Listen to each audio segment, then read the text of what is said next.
Hello, dear friends, and welcome back for this final part of a whispered read through of possibly the most fascinating book I have ever come across. I'm so happy that I found this in my local library. Great Diaries, the world's most remarkable diaries, journals, notebooks, and letters. I've purchased this book to keep forever. I've just found it so endlessly fascinating. And today's part takes us up to the years 1900 to 1940, and then the final part, 1940 to the present day.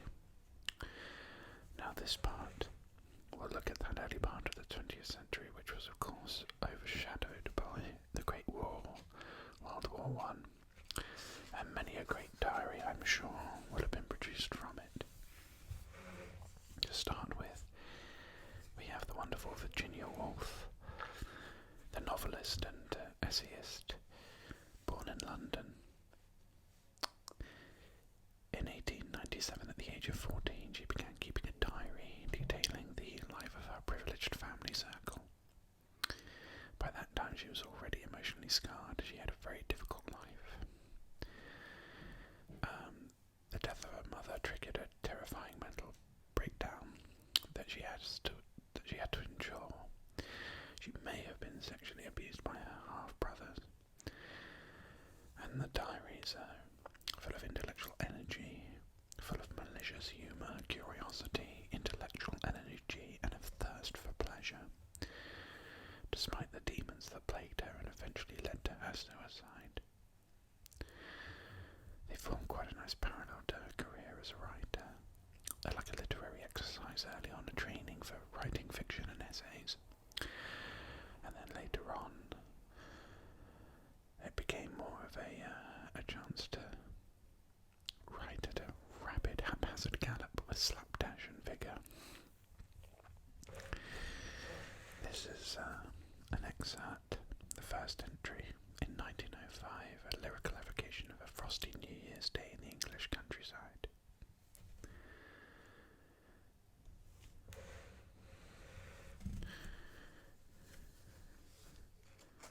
Wonderful writer Virginia Woolf. Here is a look at detail. So in the 30s, her diaries reveal her increasing preoccupation with the rise of fascism and the slide into World War II. She made several trips abroad between the wars, and a startling account of their traversing Nazi Germany on a driving holiday in 1935, accompanied by a pet marmoset, no less. Moreover, there looms ahead of me the shadow of some kind of form which a diary might attain to. I might in the course of time learn what it is that one can make of this loose, drifting material of life, finding another use for it than the use I put it to, so much more consciously and scrupulously. In fiction, what sort of diary should I like mine to be? Something loose-knit, and yet not so slovenly, so elastic that it will embrace anything that comes into my mind. I should like it to resemble some deep old desk, or capacious hold-all, in which one flings a mass of odd ends without looking them through.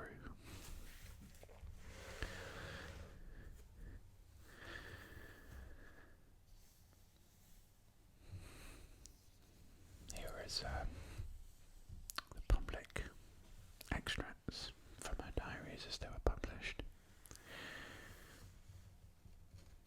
Of course, some of it without, as it was a touch too personal.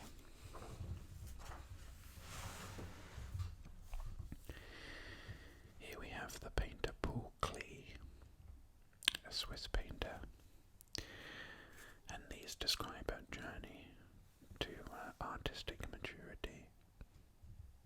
He wrote the first of more than 1,000 numbered entries at the age of 19. He wrote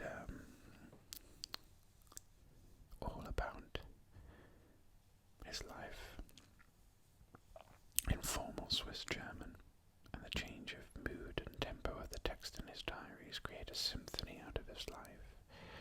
He was an accomplished musician at a young age, and exploits with girls, drinking sprees, art tours in Italy and Paris, and introspective angst are punctuated with poems. This is a painting of a Klee painting, an assembly of rectangles and circles in the style of Caron in 1914, shortly before he recorded an epiphany while painting in the gently diffused light of Caron. Colour possesses me, I don't have to pursue it. Colour and I are one. I am a painter.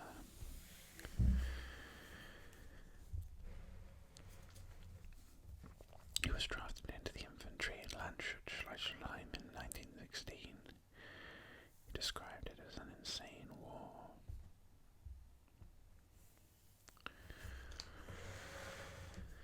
What a day. Birds sang in every hedge. We looked into a garden where a dromedary was working at the cistern, downright biblical. The setup certainly hasn't changed. The city, he's referring to Hammamet in Tunisia, is beautiful, right by the sea, full of bends and sharp corners.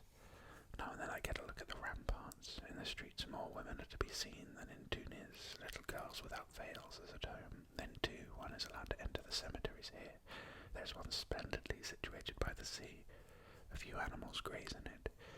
This is fine. I try to paint. The reeds and bushes provide a beautiful rhythm of patches.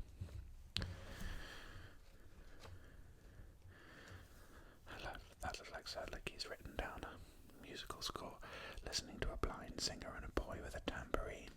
Klee jots down a rhythm that will stay with me forever. Here is some more in detail here. The legacy of his 10 years of teaching at the Bauhaus were the theories of pictorial form and visual design that he formulated.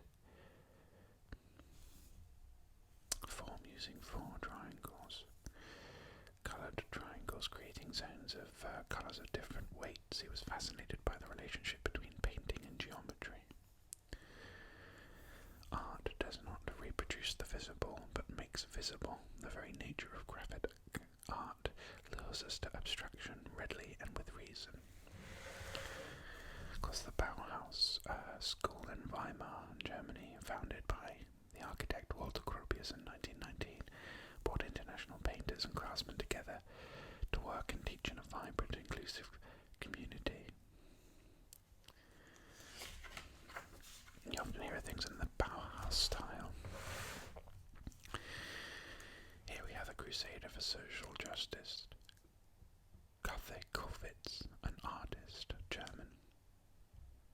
A diary coincides with one of the most turbulent periods in German history. This is so interesting to me. You don't often hear much from the German side of the war, historically. War is written by the victors and all of that, but these are some stunning paintings. Look at these. Woman with dead child. One of Kollwitz's first major works after switching to more universal themes. It was exhibited in Berlin in 1903 and praised for its embodiment of maternal pain. And the prisoners. A powerful set of 7 etchings which helped to forge her reputation.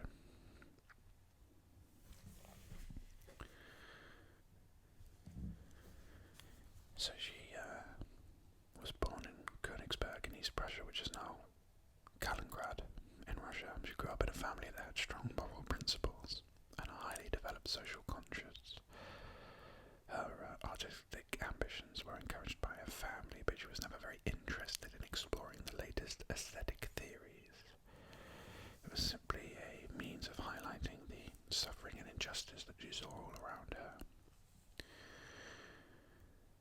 Her youngest son Peter was killed in Flanders in 1914. She became a committed pacifist. She produced anti-war posters and joined the Women's International League for Peace and Freedom.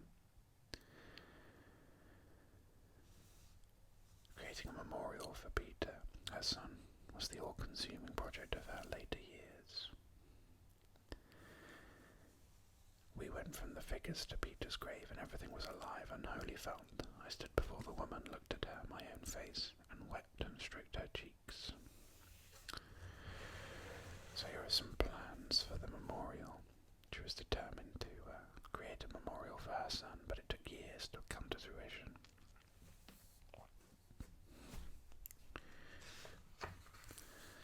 Here's an excerpt. On the way back, there was a young Silesian soldier in our compartment who was leaving the hospital for garrison service. A cheerful young man with a childish, rosy-cheeked face. He'd been there from the beginning, lived through everything in Belgium, and was wounded in the big battles along the Marne. Someone asked him what it was like under fire. No one speaks a word. Everyone is completely silent. But when one man after another starts to fall, you become so afraid that the fear pulls you forwards. Absolutely terrifying. I just cannot fathom trench warfare at the time of the Great War, the Second World War. A fatal expedition. Robert Falcon Scott, naval officer and explorer. So this is Captain Robert Falcon Scott, who recounted his second failed attempt to be the first to reach the South Pole, and contains some of the most poignant words ever written. He led the Discovery expedition, which set a new record for the southernmost point reached by man, and led a new expedition south aboard the HMS Terra Nova in 1910, arriving in Antarctica in January the following year.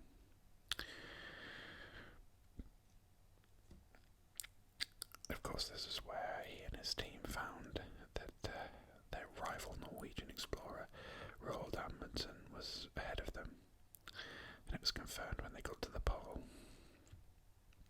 They then turned around and headed back to their base. This is, of course, when they encountered a lot of hardship.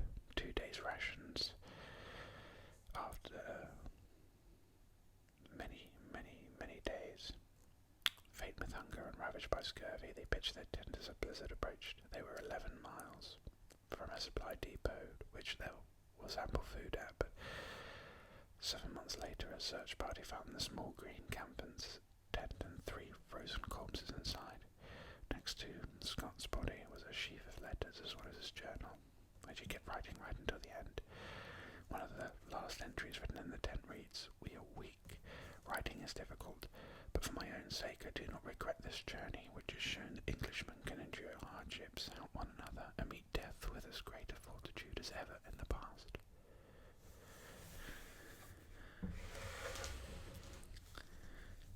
The worst has happened, or nearly the worst. About the second hour of the march, Bowers' sharp eyes detected what he thought was a calm. Again, he was uneasy about it. Half an hour later he detected a black speck ahead. Soon we knew that this could not be a natural snow feature.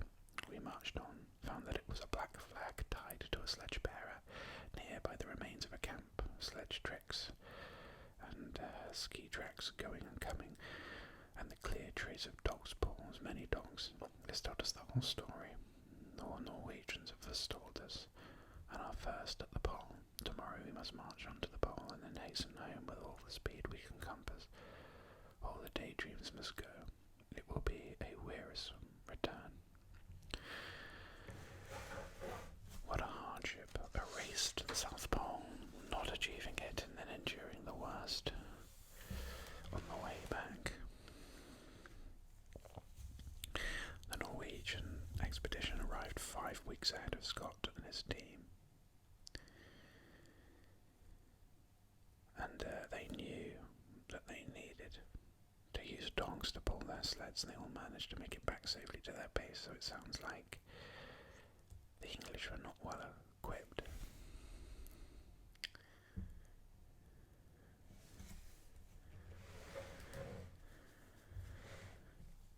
Our wreck is certainly due to this sudden advent of severe weather.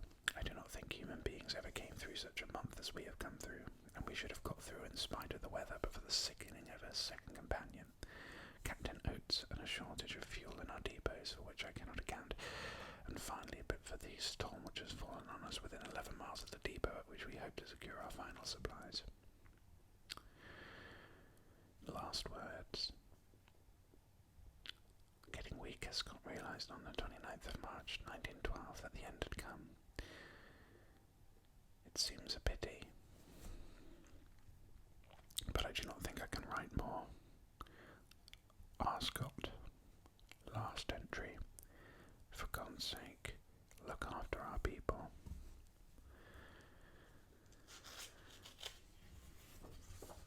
This is how, the writings, the personal writings of people can be so powerful. Here we have Franz Kafka, the writer, the Czech Jewish novelist, who kept a diary for the last 14 years of his life, writing in German, chronicled his daily life, anxieties, artistic, philosophical ideas and dreams.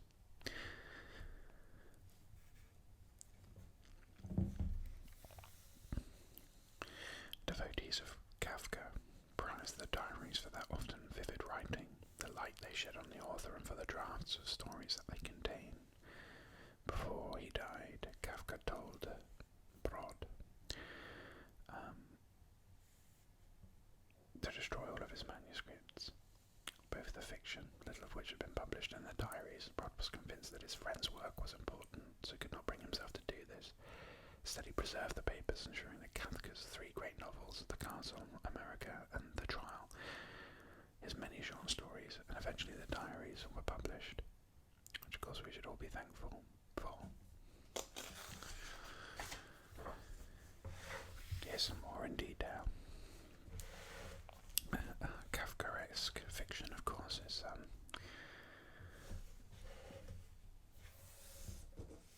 described up here. So as well as his three powerful novels, he wrote this story Metamorphosis, about a salesman who wakes up one morning to discover that he's turned into a monstrous vermin. Several of Kafka's works are about someone trapped in a situation that they don't understand, which often involves a faceless and inaccessible bureaucracy. Didn't go home for supper, nor to Max's either. Where there was a gathering tonight. Reasons: lack of appetite, fear of getting back late in the evening, but above all, the thought that I wrote nothing yesterday, that I keep getting farther and farther from it, and I'm in danger of losing everything I have laboriously achieved these past 6 months. Provided proof of this by writing 1.5 wretched pages of a new story that I have already decided to discard. Occasionally, I feel an unhappiness that almost dismembers me, and at the same time I'm convinced of its necessity, and of the existence of a goal which one makes one's way by undergoing every kind of unhappiness. The pain of the artist, the guilt, the difficulty. Here we have the famous Carl Gustav Jung, the psychiatrist and psychotherapist. He was at the forefront of analytical psychology. The 38-year-old retreated back to Switzerland, abandoning the academic and professional posts, and he faced ridicule after contradicting the concepts of his former mentor and collaborator Sigmund Freud.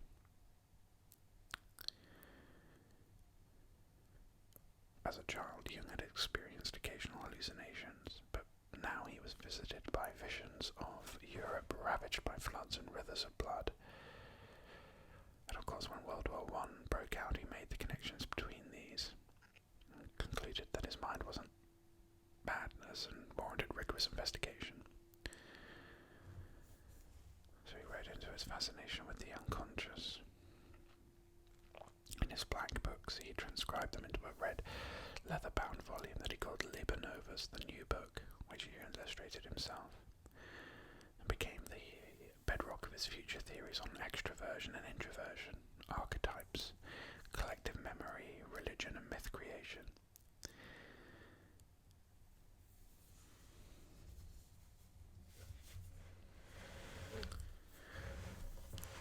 My soul spoke to me in a whisper, urgently and alarmingly. Words, words, do not make too many words. Be silent and listen. Have you recognized your madness, and do you admit it? Have you noticed that all your foundations are completely mired in madness? Do you not want to recognize your madness and welcome it in a friendly manner? You wanted to accept everything, so accept madness too. Let the light of your madness shine, and it will suddenly dawn on you. Madness is not to be despised and not to be feared, but instead you should give it life.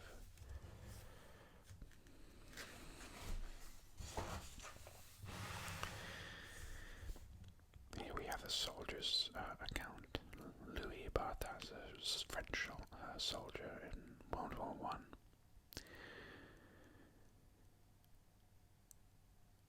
He was one of millions of citizens called up for military service. He was a socialist, pacifist and trade unionist, but as a corporal in the infantry he led a squad in the trenches on the Western Front from December 1914 to April 1918, while he lived through the entire war. He devoted his evenings to writing up these journals as war memoirs. 1,700 pages of manuscript. So his ambition was to present the daily lives of ordinary soldiers as an antidote to the lies of militarist propaganda. He describes the men's hatred of officers, their sporadic acts of collective disobedience, and fraternization with the enemy, and the solidarity within the squad that helped them to bear the squalor and horrors of the trenches.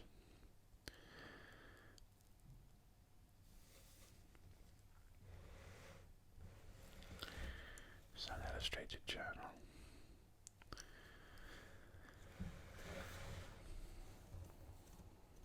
I saw, heading towards me, 3 dwellers of the trenches. I looked at them with horror. They were covered in mud, from the tips of their shoes to the peaks of their kepis, as if they had just waded through a sea of muck. Their hands, their faces, moustaches, eyebrows, hair, all covered with viscid mud. In a few words they sketched out their sad fate. Every night you had to attack, patrol, or dig.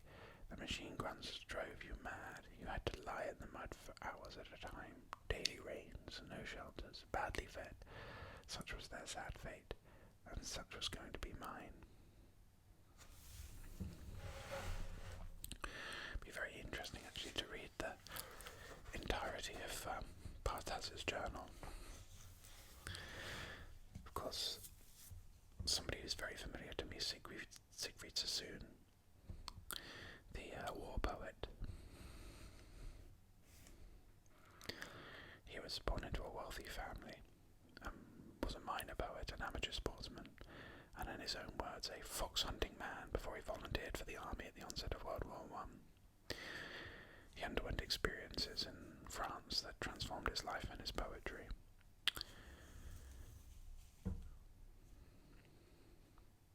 Alongside a reckless bravery that won him a military cross, he soon felt mounting anger at the conflict. And over time his poetry turned to the horrors of war.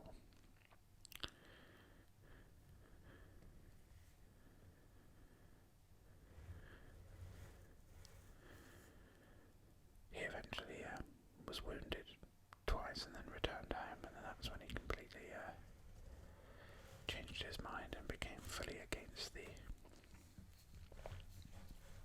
the war effort. Sitting on the fire step in warm weather and sunshine about 10 a.m. with the lack above and the usual airmen. Can't remember Thursday night show very clearly. It seems mostly rain and feeling chilled and the flash of rifles in the gloom. And O'Brien's shattered limp body propped up down that infernal bank, face ghastly in the light of a flare, clothes torn, hair matted over the forehead.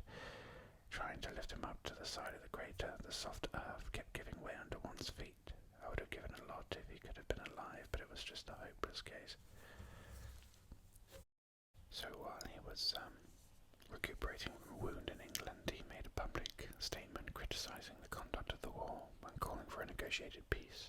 He should have really faced a court-martial for that, but instead was diagnosed with shell shock and sent to Great Lockhart Military Hospital for treatment. So his diary is blank right up until December 1917, when he returned to service, despite his anti-war sentiments. First in Palestine, then back to France, but was wounded again, and was actually in England at the time of the armistice in November 1918. He describes the celebrations in London as an outburst of mob patriotism, a loathsome ending gruesome tragedy of the last 4 years.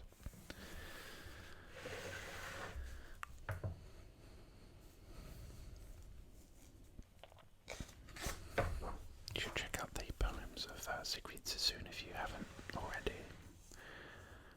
Very visceral. We have Josep Pla, a Catalan journalist, one of the greatest Catalan writers. Studied law in Barcelona at the end of World War I, but his family didn't have enough money to set him up as a lawyer, so he convinced himself he could make a living by writing. He kept a journal to himself to learn to write, and for 20 months filled a grey notebook with affectionate descriptions of the people around him.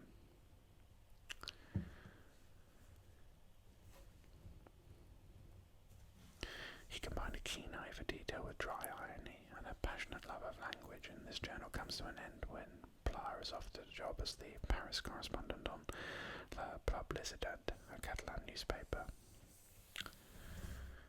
He looked after the journal throughout his life and later revised and added to the text to make a coming-of-age memoir, The Grey Notebook, a testimony of former age. It was written in Catalan and one of the first modern works in prose to celebrate the language, and has become a literary classic. The Rambla is wonderful. It is one of the few streets in Barcelona where I felt completely at ease. There are always enough people to guarantee that one will meet an acquaintance or two, but there are also enough that one can lose oneself if one feels like it. Taking a morning walk along the Rambla between forensic practice and mercantile law is like passing from death into life. There are 3 delicious things in Barcelona: bread, kidney beans and cod. Cod cooked in any manner, baked or stewed, with potatoes, etc. There are also excellent pastries, but as I don't have a sweet tooth, I rarely partake, and coffee and tobacco.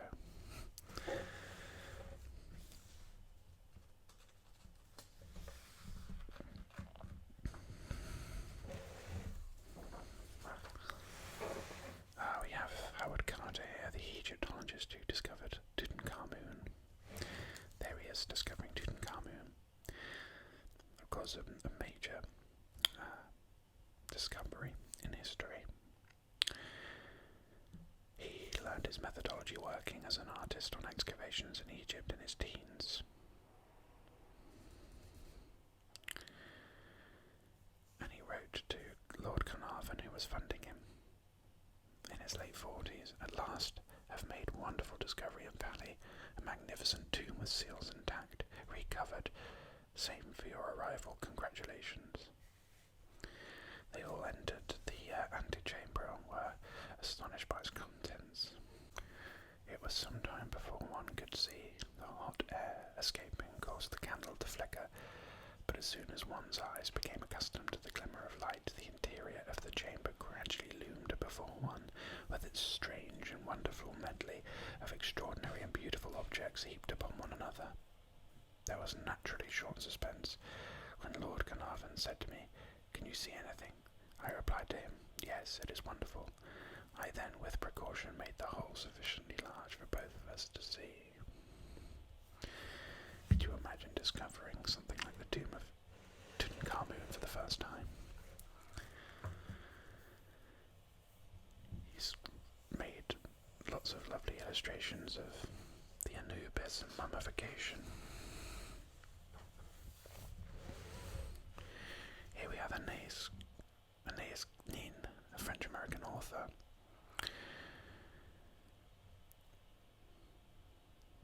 Her parents were Cuban, but she spent her early years in France and much of her life in the US. Started when she was 11, and throughout the rest of her life one of the frankest journals ever written by a woman, and concludes revelations about her numerous affairs with her psychoanalyst Otto Rank and with her estranged father, among others. She describes her torrid relationships with writers such as Henry Miller and Gore Vidal and the critic Edmund Wilson, as well as her bigamous marriages and the complicated double life in New York and California that this entailed.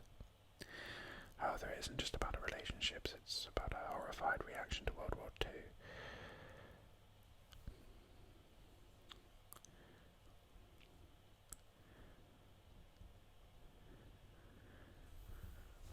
She was also a spokesperson for feminism, a rare example of a woman who had achieved a personal freedom similar to that of men. When a new, unexpurgated edition of the Diaries was published in 1986, reactions were still mixed. Some readers praised their frankness, while others complained that there was too much focus on relationships with men.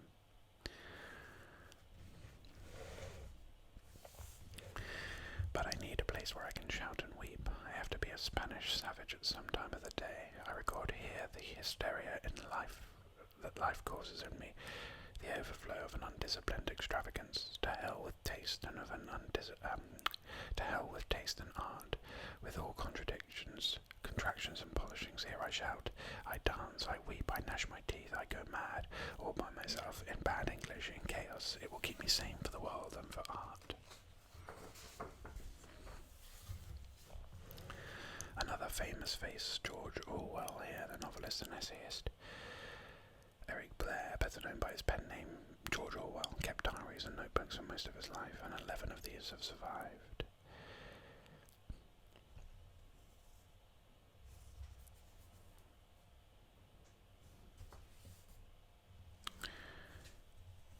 So again, these individuals living through seismic world events, historic events. He fought in the Spanish Civil War, slept in hostels for down and outs. Sadly, the notebooks of his service in the Spanish Civil War were lost. And of his other diaries, the two written in the early years of World War II are the most interesting.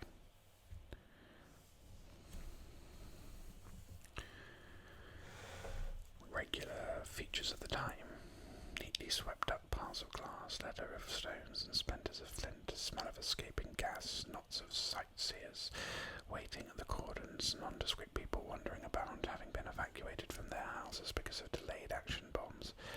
Yesterday, 2 girls stopping me in the street, very elegant in appearance, except that their faces were filthily dirty. Please, sir, can you tell us where we are? With all huge areas of London almost normal, and everyone quite happy in the daytime, never seeming to think about the coming night. I always think about what life must have been like in the Blitz during the Second World War, and how terrifying it must have been to think, am I going to live through the night? Am I going to survive? Are we going to lose everything? Terrifying. Here we have Albert Camus, the writer, French-Algerian. In his 5th notebook, he asks, why am I an artist and not a philosopher? And he answers, because I think according to words and not according to ideas. The notion of the absurd, the search for meaning in a meaningless existence, is a recurring theme throughout the notebooks. He was famous by the age of 30. He greets success and criticism equivocally.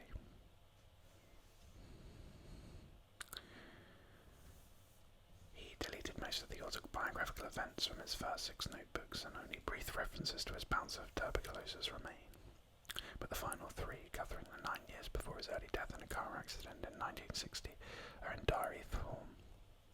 He's worried about his fading memory. He documented his travels in Greece and Italy, his falling out with the philosopher Jean-Paul Sartre and the Parisian Marxists, and his conflicted allegiance to the plight of this French-Algerian family in the Algerian War of Independence.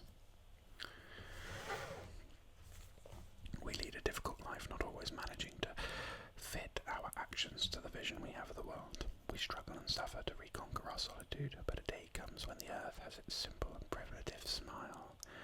Then it is as if the struggles and life within us were rubbed out. Millions of eyes have looked at this landscape, and for me it's like the first smile of the world. It takes me out of myself, in the deepest meaning of the expression. It assures me that nothing matters except my love, and that even this love has no value for me unless it remains innocent and free. Beautifully written.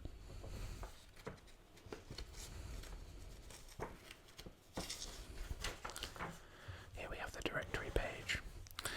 Of course we have summaries of other diaries as well. We've got the general pattern there.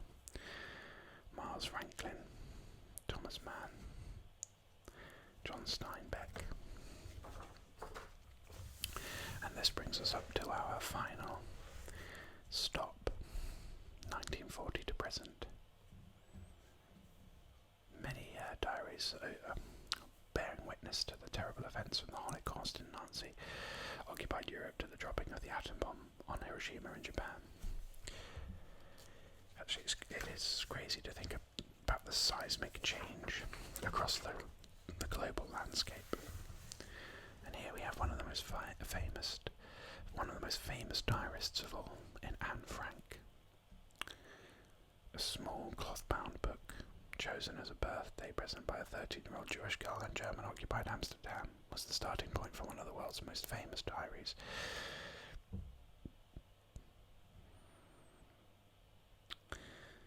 There it is. For 2 years in hiding before they were discovered, Anne recorded the tensions of living with 7 others, speaking in whispers and barely moving during the day when workers were in the rooms below. Prosaic details of chores and studies sit alongside personal reflections on her maturing body and emotions and her hope for the future. She longed to be a writer but could not have foreseen that through her diary she would become famous and speak for the millions of Jews caught in the Holocaust for generations to come.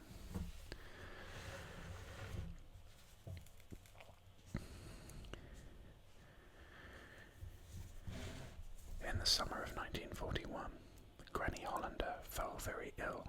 She was staying with us by then. She had to have an operation and my birthday didn't mean much. It didn't in the summer of 1940 either, for the fighting in the Netherlands was just over then. Granny died this winter, 1941 to 1942, and no one will ever know how much she is in my thoughts and how much I love her still. The celebration of this 1942 birthday was to make up for everything then, and Granny's little light shone over it.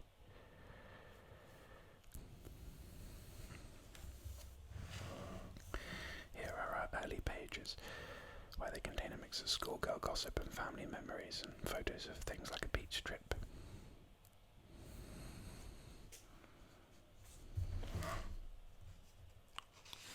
Just such a tragically dark part of human history. Here it is in more detail.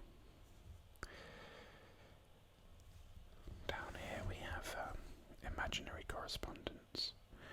Many of the diary entries are addressed to either real or imaginary friends, Jet, Marianne, and most often Kitty. She describes learning French verbs and shorthand and reading extensively, and memories of skating segue into a screenplay with Anne ice dancing in a fur-trimmed dress.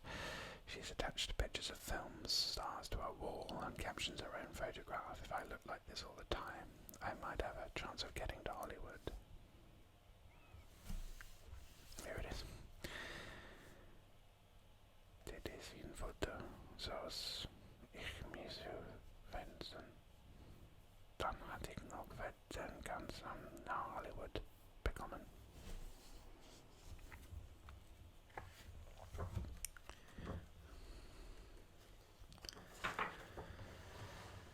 Here we have Frida Kahlo, a Mexican artist.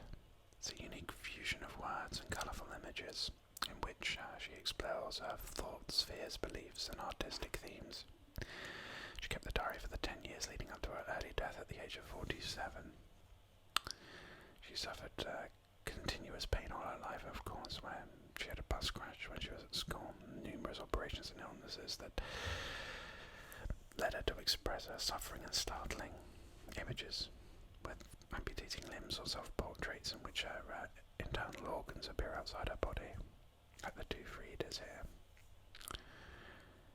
She seems to have used automatic writing and a fluid style of drawing to express her pain and anxieties and come to terms with herself. She didn't even intend to publish it. It was locked away for decades after her death. And even after it was discovered, only a few pages were exhibited. It wasn't published in full until 1995. I've been sick for a year now, 7 operations on my spinal column. Dr. Farrell saved me. He brought me back the joy of life. I'm still in a wheelchair, and I don't know if I'll be able to walk again soon. I have a plaster corset, even though it is a frightful nuisance. It hurts my spine. I don't feel any pain, only this bloody tiredness and naturally quite often despair, a despair which no words can describe. I'm still eager to live. I've started to paint again. Look at these wonderful, colourful, esoteric scribbles. Each page of the diary is different. Here she talks about colours and the tree associations that they have for her. I try out the pencil, sharpened to the point of infinity. She begins. Magenta recalls the blood of the prickly pear. Yellow is linked to madness. Dark green reminds her of leaves. Sadness and science, and blue represents electricity and purity. Nothing is black, she says. Really, nothing. Here is some more in detail. Oh, look at this. Wow. Portraying pain. Here's a portrayal of her right foot being amputated after contracting gangrene.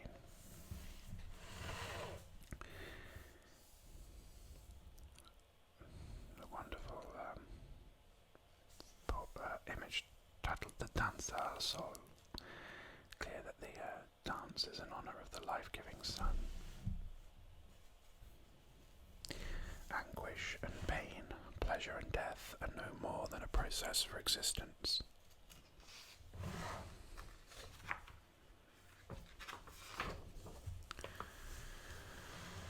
Surviving Hiroshima, wow. Mijiko Hachiya.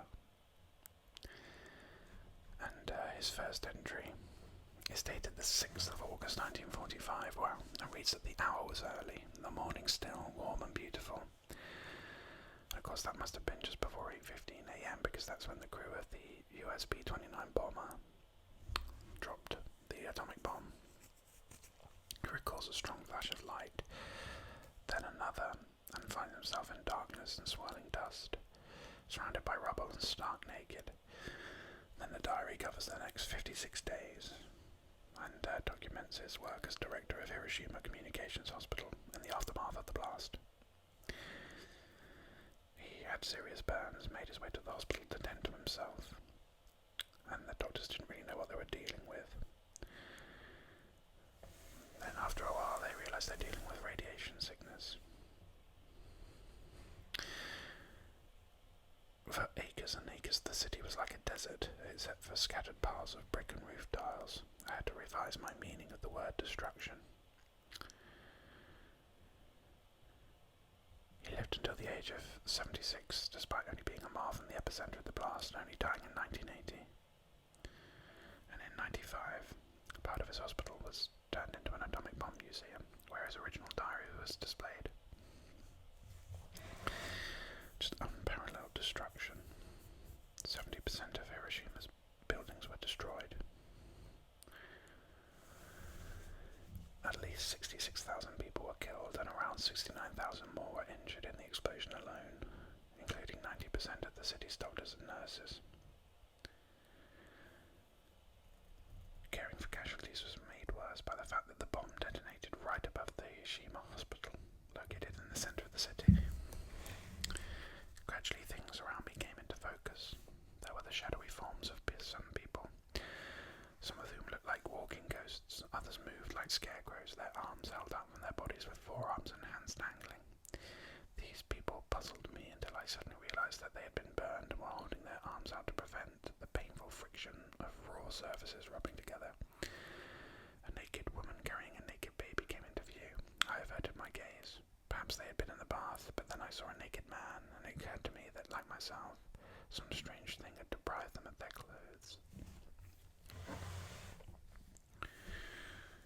He wrote it out like an academic and recorded events as they unfolded with little reference to his emotions. Even his injuries described as being all over the right side of my body. I was cut and bleeding. Embedded in my neck was a sizable fragment of glass which I matter-of-factly dislodged. Amazing to have somebody recall an account like that.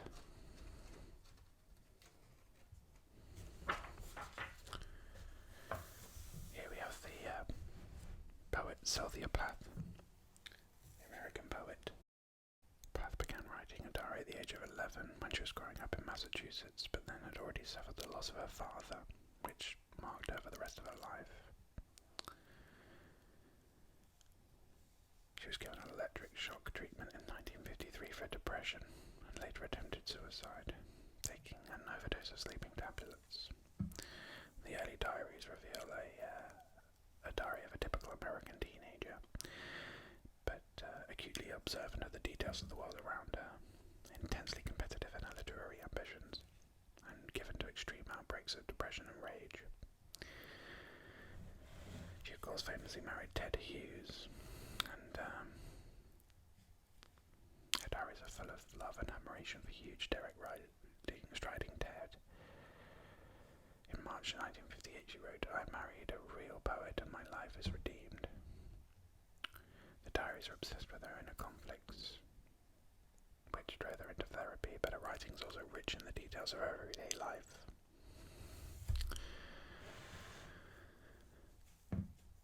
This here recalls a fateful encounter while a student at Cambridge. Bath typed this diary entry describing the previous night's drunken party, the occasion of her first violently sexual encounter with her future husband Ted Hughes. She describes him tearing off her headband and earrings while she bit him long and hard on the cheek. Blood was running down his face. Wow.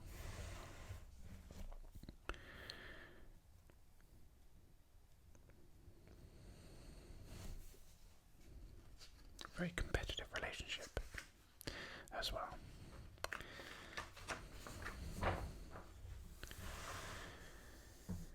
Here we have more of her work. In late 1959, Hughes and Plath returned to the UK, first living in London and then at Taunton in rural Devon.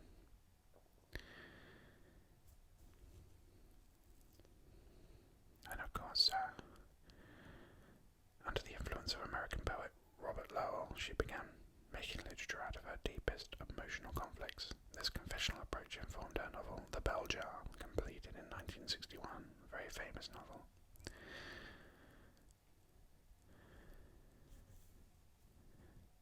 After returning to London, she committed suicide in February 1963 by putting her head in a gas oven. Only fragments have survived of the diaries that Plath kept in the last 3 years of her life.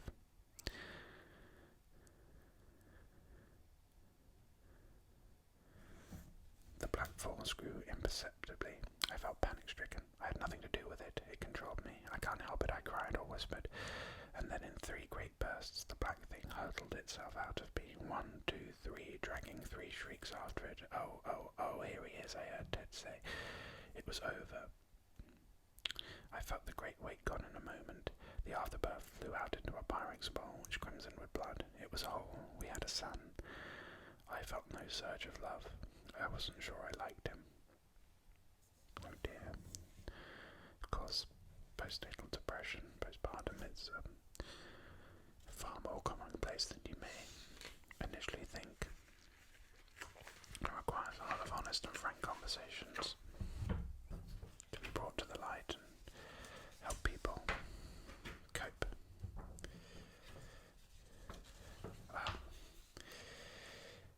Here we have the Bolivian diary of Ernesto Che Guevara, revolutionary.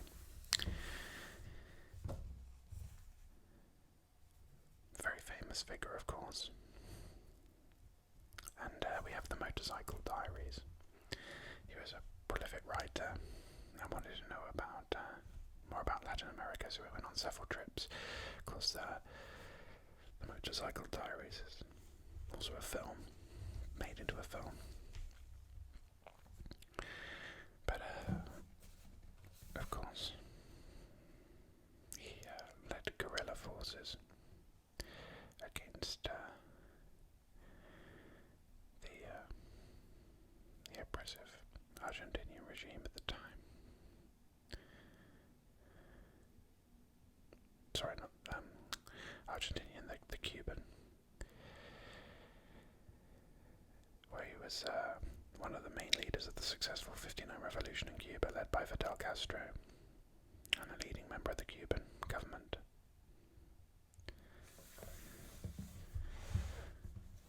The future belongs to the people, and gradually, or in one strike, they will take power. Here and in every country, the terrible thing is the people need to be educated, and this they cannot do before taking power, only after. They can only learn at the cost of their own mistakes, which will be very serious, and it will cost many innocent lives.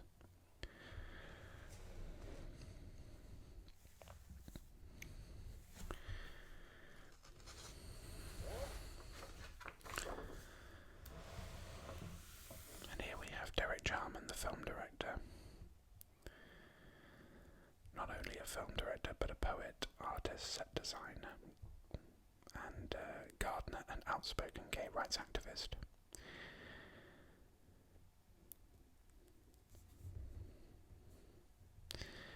He made 11 feature films through the 1970s to 1993.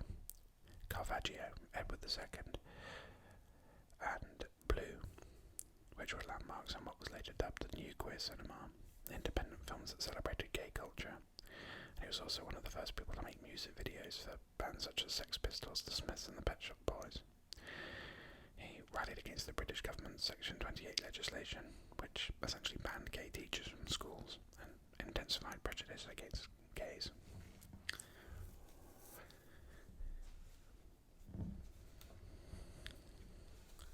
He kept diaries when he moved to a small beach at Dungeness in southeast England after being diagnosed as HIV positive. Here's a quote here from Tilda Swinton. For as long as I knew him, there was always a sketchbook on the go. The sketchbooks were usually photograph albums that he customised himself.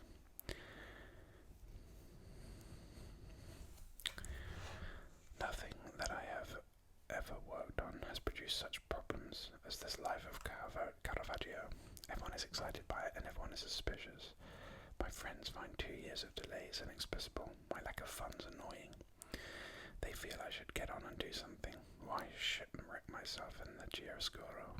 Films about painters usually end up pleasing no one. A tug of war in which neither the artist or the filmmaker is victorious.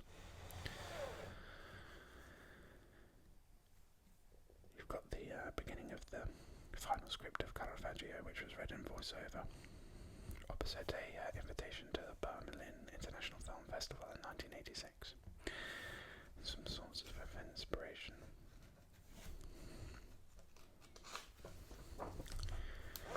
And again, we have a directory here of Joe Orton, Andy Warhol, Alan Bennett, Kurt Cobain.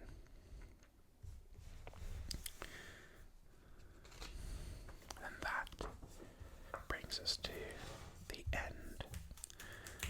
It's been an incredibly extensive, wonderful journey, and I have enjoyed every single second of it. I hope you have too.